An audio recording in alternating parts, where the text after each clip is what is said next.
সবাই বলে ভাই আমি সৎ, আমি অনেক ভালো মানুষ, কিন্তু জানেন তো আপনার সততার পরীক্ষা কখন হয়?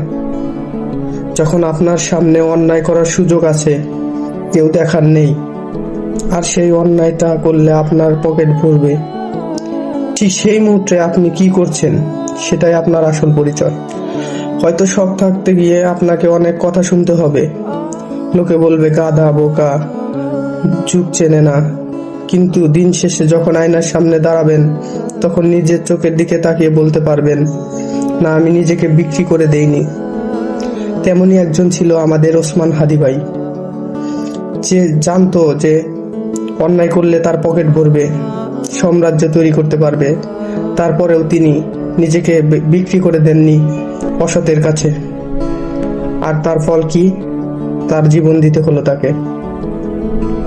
যে কিনা বলেছিল যে আমার শত্রুর সাথেও যেন ইনসাফ করা হয়, কিন্তু তার সাথে ইনসাফ করা হচ্ছে না। আজ তাকে খুন করা হয়েছে, কতগুলো দিন হয়ে গেল, এখন পর্যন্ত তার বিচারের কোনো অগ্রগতি নেই। আমি জানি না এই রাষ্ট্র কি করছে।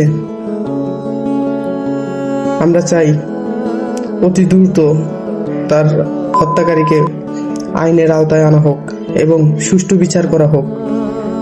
জাস্টিস ফর ওসমান হাদি ভাই।